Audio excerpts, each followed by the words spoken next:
everyone. I'm Adriana Gonzalez from South America, Peru. So this is the land of Machu Picchu, the Amazon jungle, and the llamas. I know here in Australia you used to ride kangaroos to go to school. Well, guess what? In Peru we used to ride llamas. This is Rosita. I'm sorry, here it is Rosita, and I miss her very much. So I'm a marine biologist who works with sharks, and I'm truly obsessed with sharks, you know? So how did it happen? Well, 10 years ago, I had one of the best opportunities in my life to do an internship in the Galapagos Islands, and I met sharks. And it was basically love at first sight, you know? I jump into the water where there are sharks everywhere. I know most people are terrified. They see a shark and they just swim as fast as they can on the opposite way. Well, for them it was kind of the opposite way. I just swim as fast as I could towards the sharks because I felt so enthralled to them. So then I thought, what's wrong with me? Like something is bad with me if I'm attracted to these fish that people are very afraid of. And then I realized that I have always been attracted to bad boys.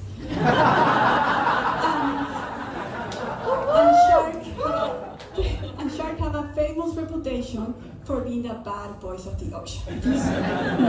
So if you see at them, they are large, they're muscular, and they have this very intense, mysterious look that is just screaming for your attention. And as you will see, they're also in need of love. But yeah, I think there's something crazy about me because I like even the scary ones. But really, just we know this movie was the worst thing that could happen for sharks because it was very bad press for them. And you know what? There are so many things we need to be more scared of. So I'm going to show you things that you should be terrified of instead of sharks. For example, number one, we have coconuts. There you go. Coconuts are terrifying. They kill 50 times more people than sharks do. If you ever are on a very beautiful island on the Pacific and you are walking on the seashore and you see a lot of palms, please run away as fast as you can because there's a higher chance you're going to be killed by a coconut than by a shark. Number two, evil toasters. Oh my God, evil toasters kill 50 times more people than sharks. So they're terrifying as well. And probably here in the Northern Territory, there's a higher chance that you die from a heart attack when you go fishing and you forget your case of beer than to a shark.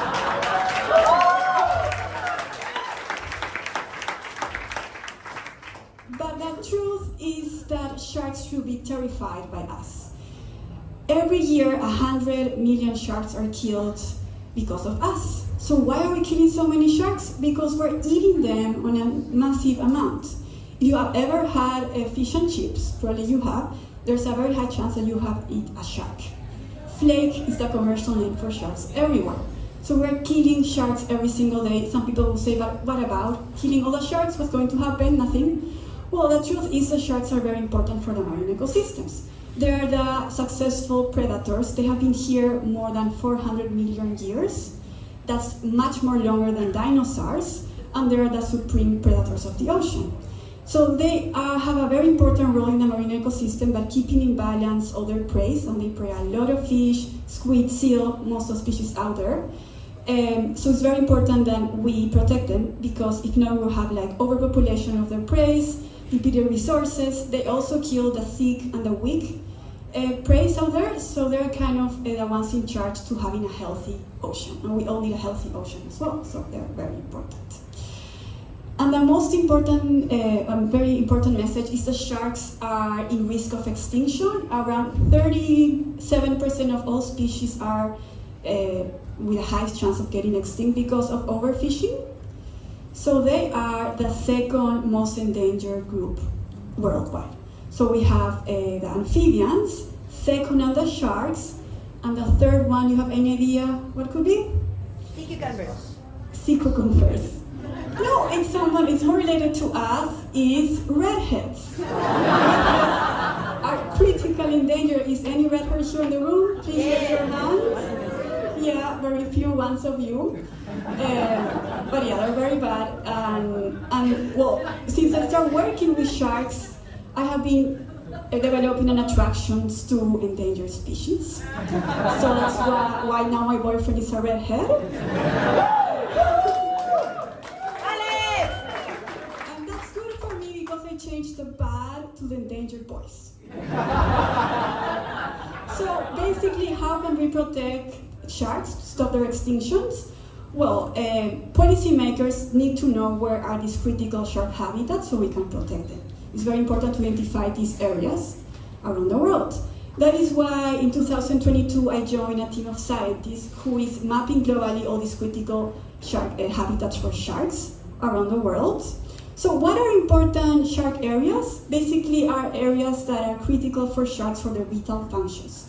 For example, that is where sharks feed, also where sharks rest, chill, something like us. It could also be movement areas where sharks move from feeding to resting, for example, and also where sharks make love, where they flirt, and where they have their babies, where you can also find that baby ones developing in what we call kindergarten or nursery areas. Those are very important areas for sharks. We also have areas where sharks aggregate in huge numbers and we don't have any idea what they're doing.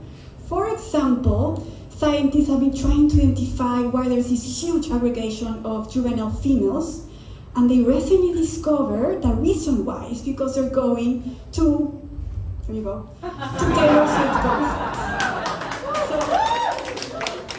So as you see, we're kind of similar. We're not that different at the end with sharks.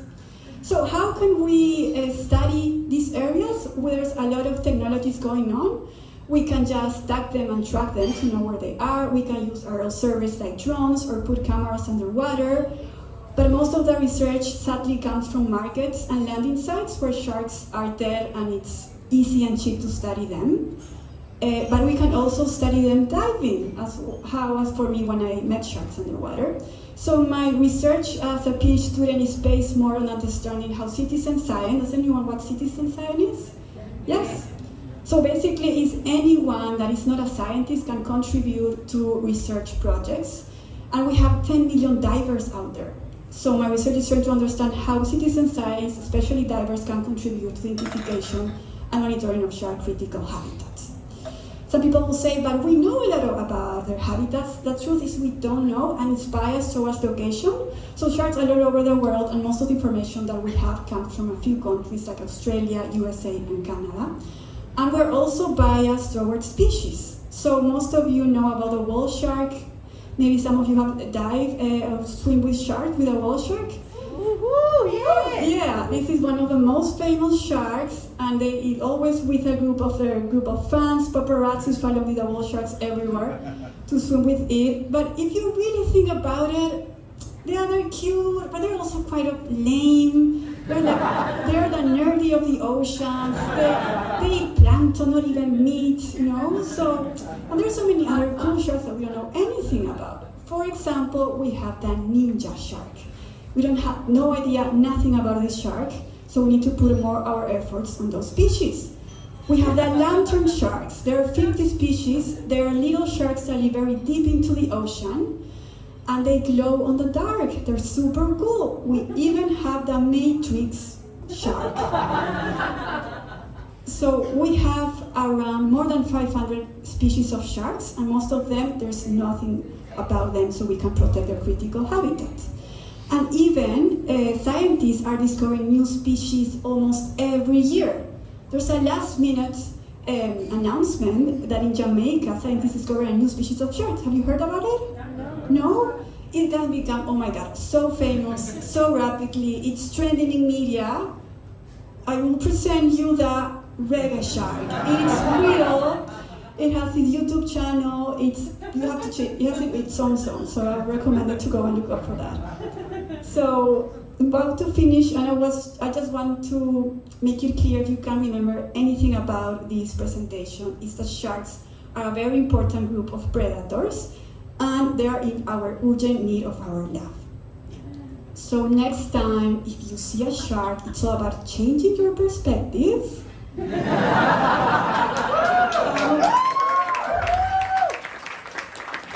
remember that sharks are friend, not food. Thank you very much.